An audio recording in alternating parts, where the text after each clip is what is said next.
queria comentar em relação à situação ucraniana e, e, e o comportamento americano em relação ao país da Ucrânia. O primeiro ponto que gostaria de salientar é em relação à assimetria das informações, né? Por exemplo, eu trabalho aqui com as informações relâmpagos, eu diria, né? Que se tem aí nos meios de comunicação, né? Que aparecem hoje aí, os convencionais, né? E também os alternativos que surgiram aí. E eu acho que isso meio que já se homogeneizou, né?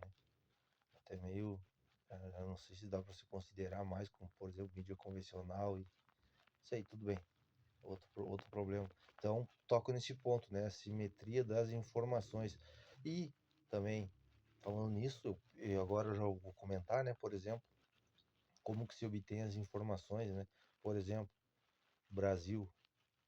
Como que o Brasil, um país como o Brasil, recebe ou informações de situações como a guerra da Ucrânia, como a guerra Irã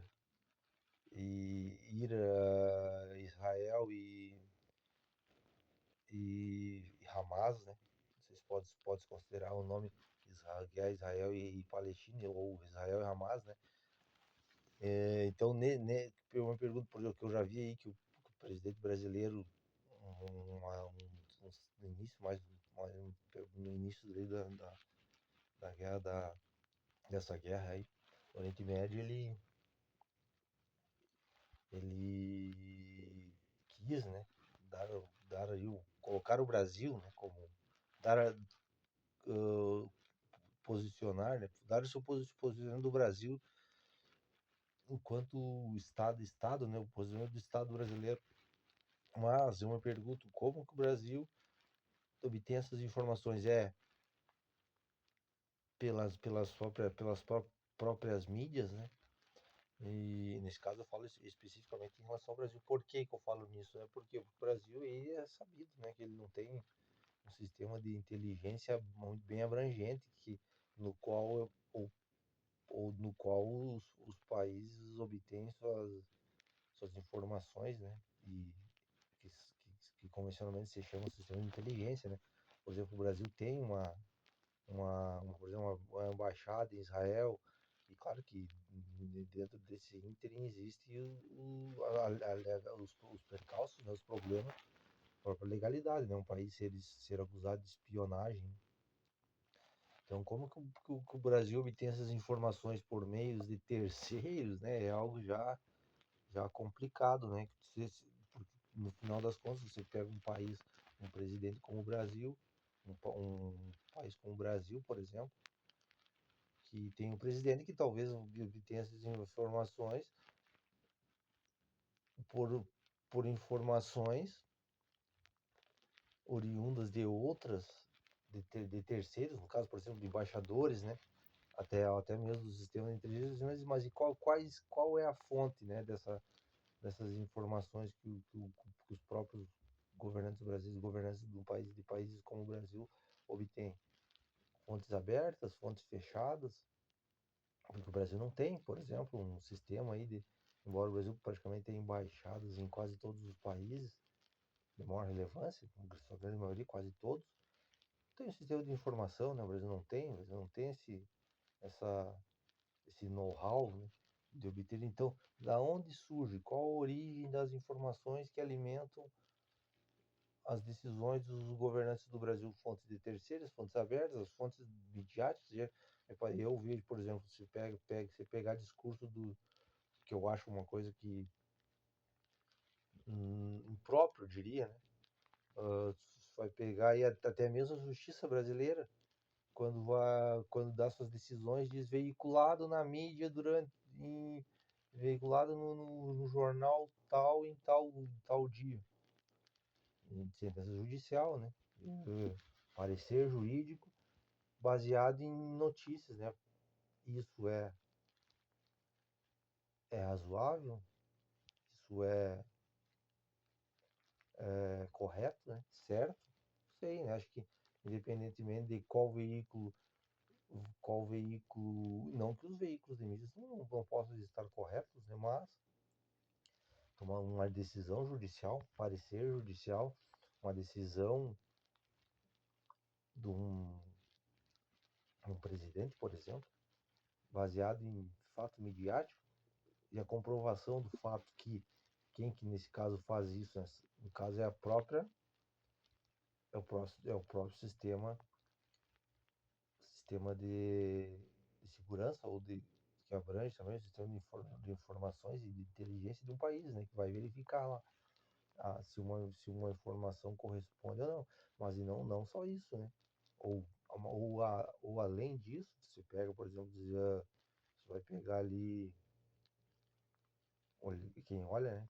Olhar ali, quem olhar provavelmente verá em algum momento, por exemplo, um senador, um deputado discursando, fazendo seu pronunciamento na roça, na tribuna da Câmara e do Senado,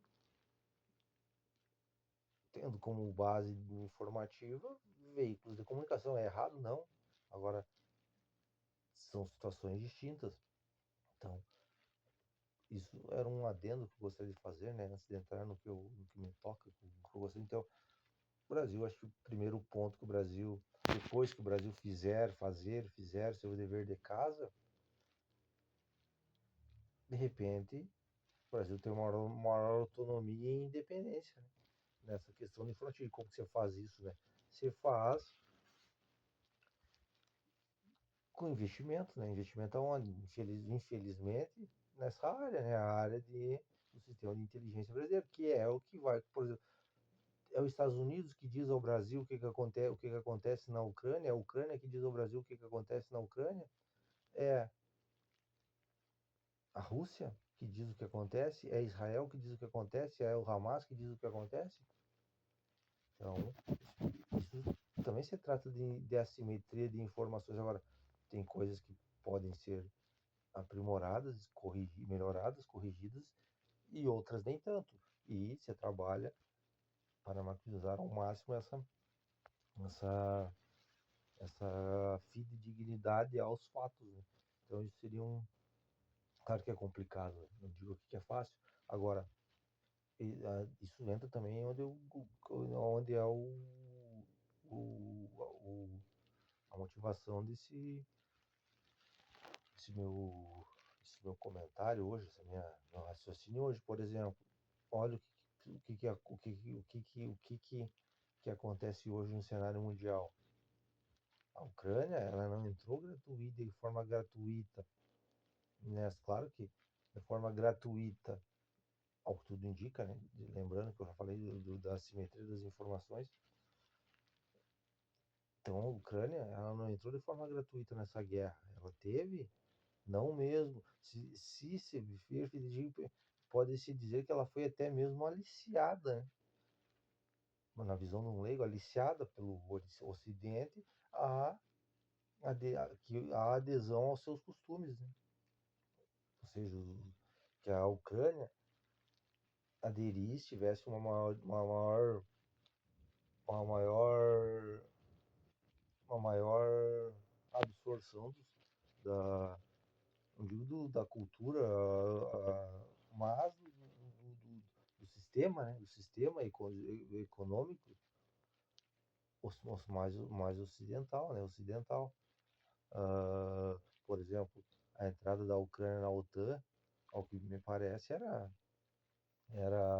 analisada pela própria OTAN antes da guerra, e foi esse o motivo,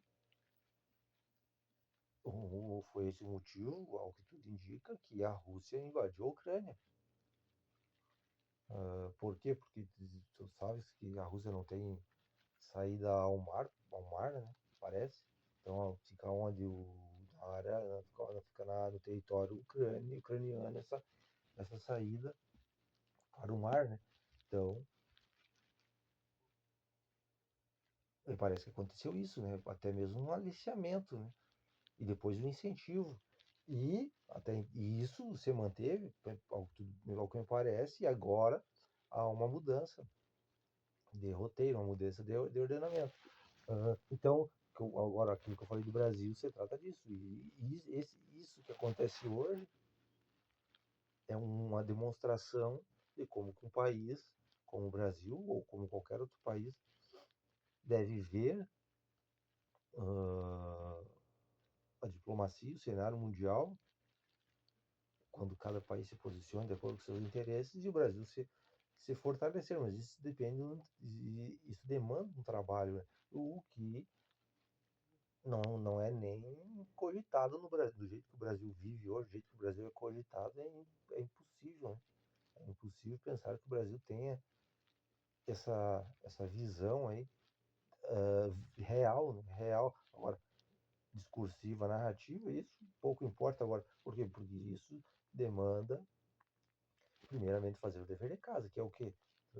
Transformar num país eficiente, um país muito produtivo, uh, inovador, e para que depois pense, né, tenha a ambição de se posicionar de fato, né, se posicionar como um player autônomo, independente e forte, né, com condições de não se submeter a outros interesses, né? Não digo que o Brasil não perspective, não almeje isso, mas vai a passos lentos, né? Muito lentos, né? Por quê? Porque o sistema hoje que o Brasil político, né? O sistema que o Brasil político inviabiliza, inviabiliza, inviabiliza que o Estado brasileiro tenha condições por exemplo, fazer um investimento no setor de inteligência, né? Para que se obtenha suas próprias informações, né? E as transforme em inteligência. Isso é praticamente impensável no Brasil, essa sistemática. Vendo o que acontece. No final das contas, quando a corda aperta, um país praticamente atirado às suas próprias condições. Tá, tudo bem. Então, agora eu queria falar, né, do comportamento do senhor Donald Trump, ou do senhor Donald Trump em relação à Ucrânia, né? Então, até porque teve esses dias aí o discurso, né? Mas tudo bem. Uh, aquela situação que apareceu ali entre os. Agora, eu não negaria que o senhor presidente Donald Trump, ao menos ele é transparente, né? Ele expõe suas, suas, sua, sua diretriz e trabalha para aquilo que é o contexto. Bem, isso é inegável. Parece que ele não faz nada, parece que ele faz tudo às claras. Isso é um ponto positivo. Agora, e, e, e, e o que eu penso não é que ele esteja errado, não, mas é uma espécie de mudança de paradigma. Por quê? Porque, e, uh, usando um termo, não que seja mais apenas para viabilizar a comunicação, o senhor presidente Donald Trump, ele toma medidas anti-americanas, né? De forma posicional. Por quê? Porque os Estados Unidos ele é reconhecido historicamente pelo auxílio, pela, pelo seu posicionamento em acordo com a independência dos povos, a soberania e até mesmo contra a tirania.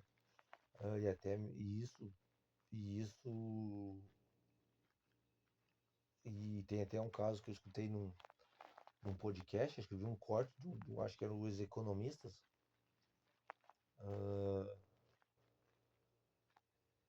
que era eu não sei o nome do senhor lá, que ele falava que os Estados Unidos é o único país do mundo que que ganhou guerras, por exemplo, e poderia ter colonizado e não o fez. É o único país no mundo que foi à guerra, ganhou a guerra, subjugou seus inimigos e preferiu se retirar por vontade própria. É o único país no mundo. Claro que pode haver um engano, mas até que se prove o contrário, isso parece correto.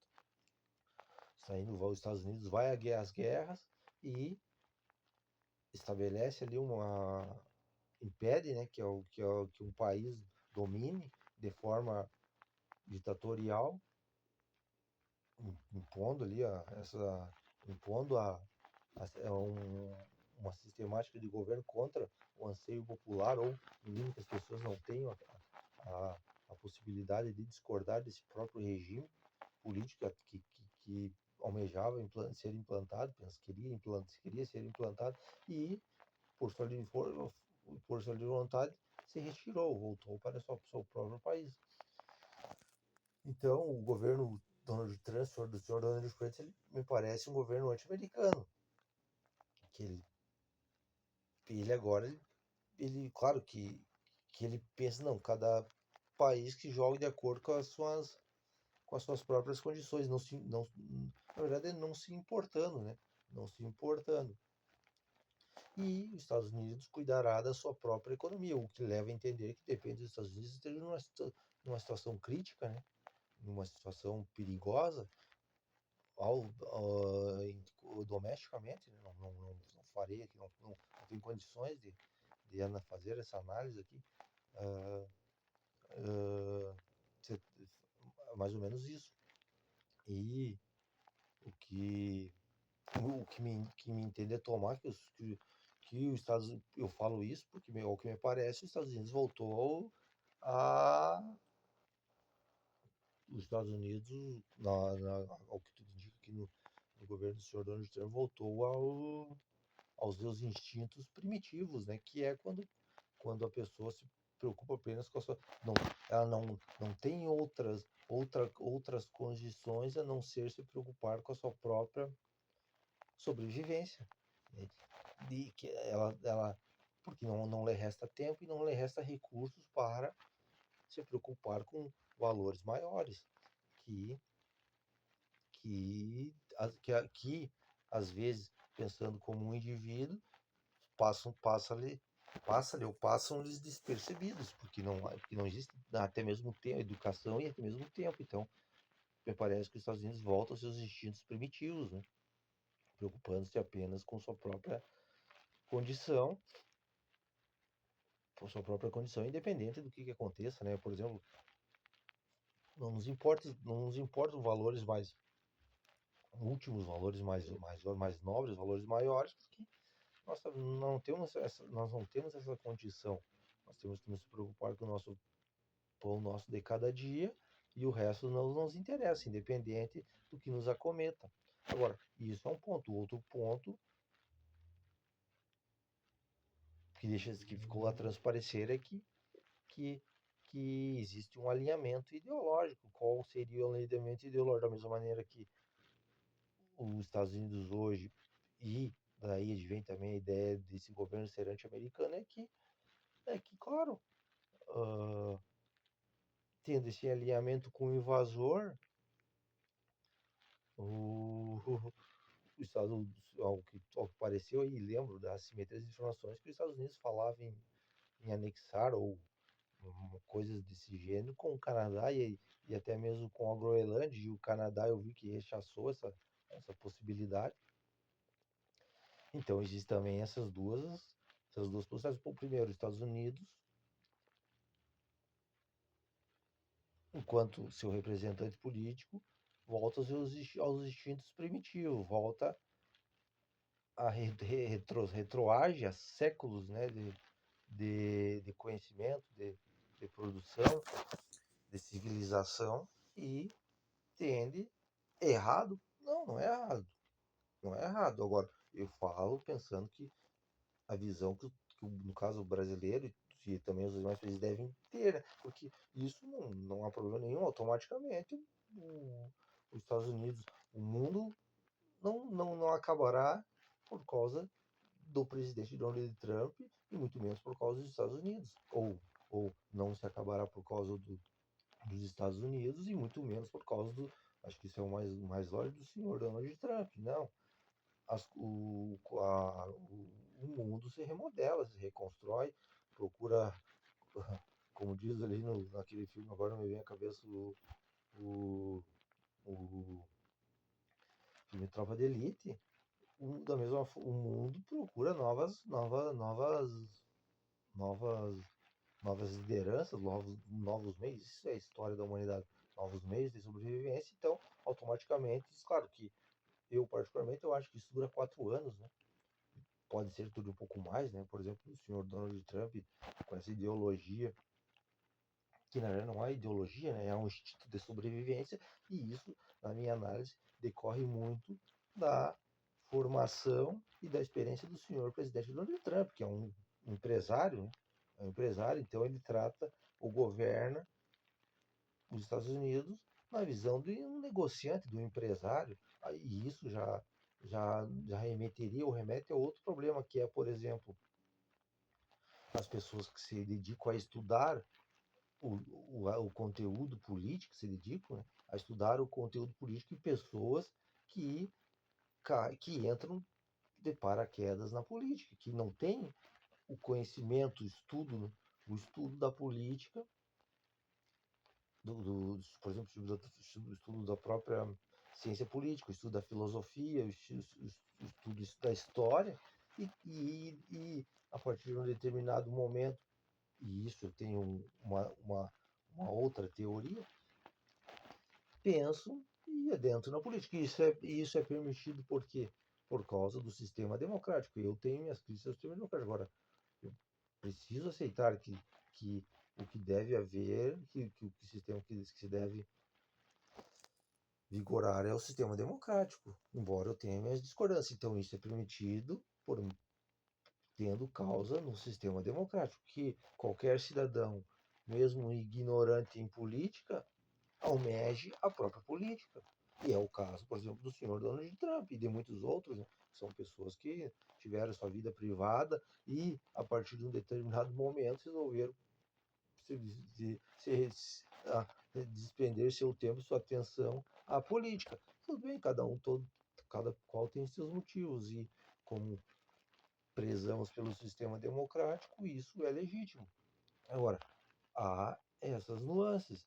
Então, já há aqui também um paralelo ou uma dissonância, uma cisma entre uma pessoa que se dedica à política, se dedicou, se dedica ao conhecimento da política, pensando nessas matrizes curriculares, essas matérias curriculares que estudam a política, e pessoas que não, que entram para quietas. Então, o Donald Trump, ele transparece, ele transfigura, ele representa o que ele é, na verdade. Mais uma vez, não é errado isso. Não é errado. Mas ele transparece que ele é um empresário, negociante, que ele tem essa visão. Que ele apresenta essa visão. Ele não apresenta uma visão como se diz, sistemática, como se diz, a visão de estadista. Não, ele apresenta a visão de um negociante, de um sobrevivente, uma pessoa que, que sobreviveu e ele trata os Estados Unidos como se os Estados Unidos tivesse necessitasse, né, tenha essa necessidade e necessite de se situar no grande tabuleiro de xadrez mundial como um país que ainda não possui condições próprias de pensar ou de ajudar o próximo, né? Ainda não, ele ainda procura satisfazer seus próprios instintos primitivos, seus próprios instintos básicos. Aí ainda não ultrapassou essa condição. Então, os Estados Unidos hoje se tenta, mediante esses seus representantes odiernos, se situa assim. E o outro lado o que me parece é isso que eu falei, por exemplo, é uma espécie de alinhamento, que também é anti-americano. As duas coisas são anti-americanas, que também é anti-americano, que é o alinhamento até mesmo estratégico, com países com ambições territoriais de ampliar suas, suas e que isso não deixe de ser uma ditadura. Por exemplo, anexar o Canadá, anexar a Groenlândia, enquanto então é um alinhamento, alinhamento. Uh,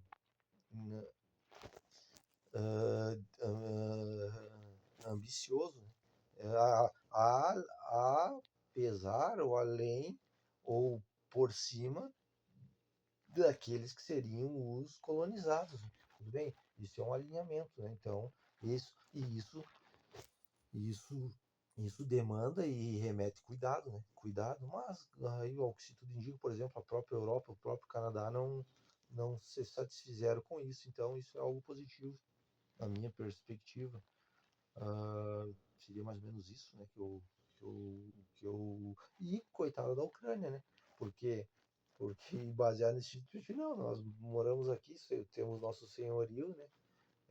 Porque é a visão, temos nosso senhorio, nós sobrevivemos e nós impomos também, né? Porque nós vamos impor, isso serve de alerta para o mundo todo e, mais uma vez, eu preciso dizer, né? Que isso tem inicialmente aí uma turbulência, mas automaticamente o papel dos Estados Unidos a nível mundial vai se reduzindo, não é impossível que isso não aconteça, se se mantém aí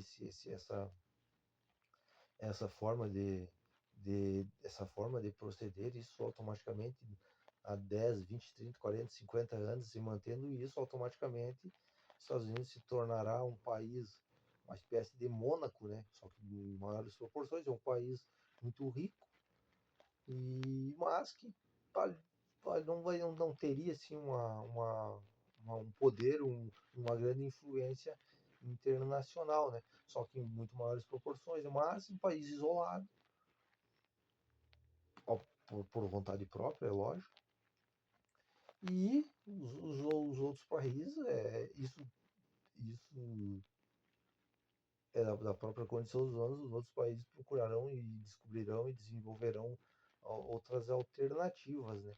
Ah, e, e e ainda perdura a situação, por exemplo, da Ucrânia, né? A situação da Ucrânia, eu vi até que existe uma guerra, por exemplo, que ninguém fala, acho que não sei se é a guerra do Sudão, eu não me engano, que ninguém comenta, né? Mas isso, hoje é isso que eu gostaria de falar e